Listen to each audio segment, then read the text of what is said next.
Hello friends, welcome to chemistry tutorial. आज हम discuss करेंगे नॉर्मेलिटी के बारे में। नॉर्मेलिटी क्लास 11th और 12th दोनों में ही काम आती है। सबसे पहले देखते हैं इसकी definition. It is the number of gram equivalent of solute dissolved पर लीटर ऑफ सोल्यूशन।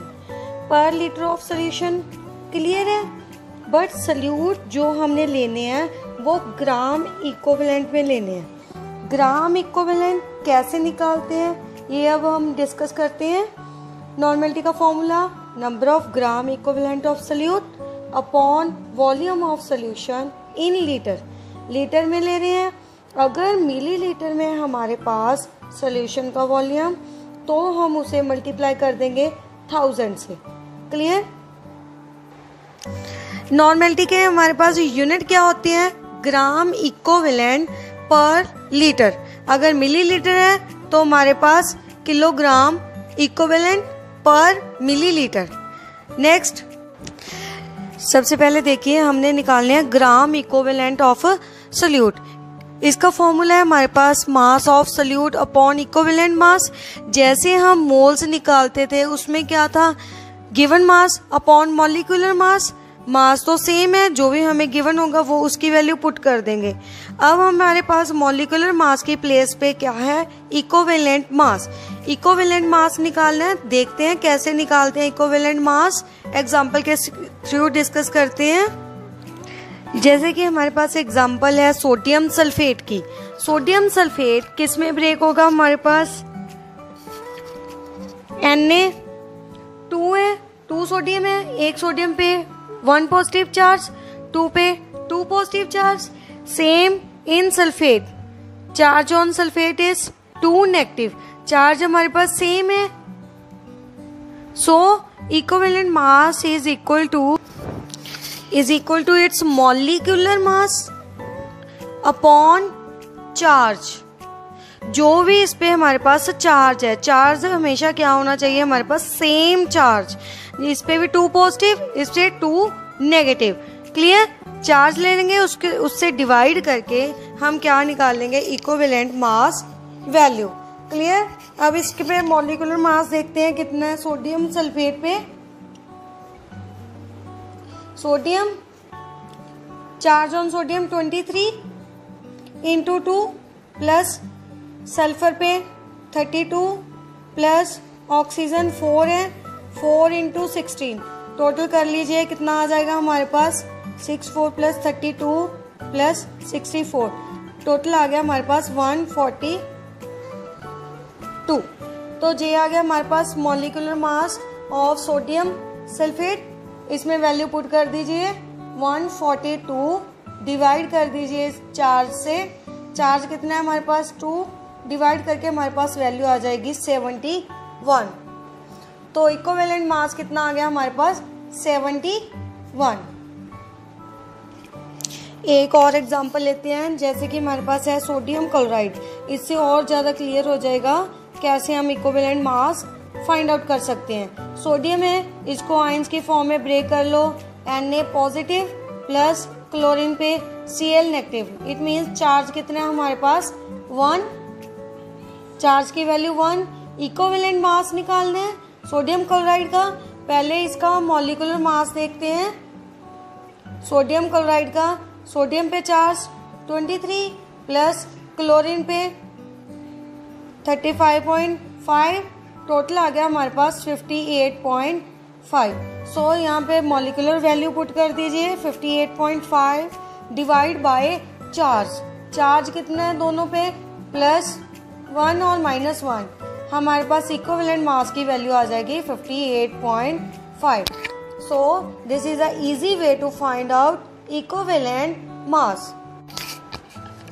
तो ऐसे हम इजीली क्या कर सकते हैं? इक्विवेलेंट मास की वैल्यू क्या कर सकते हैं? फाइंड आउट कर सकते हैं। बट इसमें कंडीशन है, जो हमारे पास इक्वेशन है वो क्या होनी चाहिए? बैलेंस होनी चाहिए। क्लियर। क्या होनी चाहिए, अगर हमारे पास एक इक्वेशन बैलेंस होगी तो ही इस पे चार्ज क्या आएगा, हमारे पास सेम आएगा, तभी इसमें हम चार्ज की वैल्यू पुट करके इजीली इक्विवेलेंट मास की वैल्यू निकाल सकते हैं। इक्विवेलेंट मास की वैल्यू आ गई तो ग्राम इक्विवेलेंट मास वाले फॉर्मूला में इक्विवेलेंट मास की वैल्यू पुट करके ग्राम equivalent of solute find out कर सकते हैं। एक न्यूमेरिकल डिस्कस करते हैं इसका, उसे और ज़्यादा क्या हो जाएगा, टॉपिक क्लियर हो जाएगा आपको।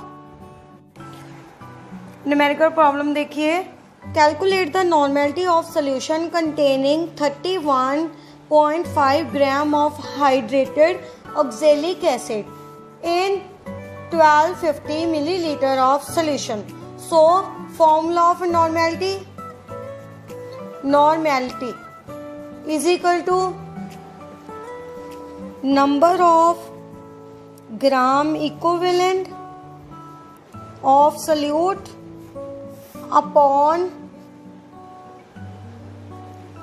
volume of solution in milliliter है तो मल्टीप्लाई बाय 1000। यहाँ पे मिलीलीटर है तो मैंने यहाँ पे क्या कर दिया, मल्टीप्लाई कर दिया 1000 से। क्लियर। सबसे पहले हम निकालेंगे number of gram equivalent of solute.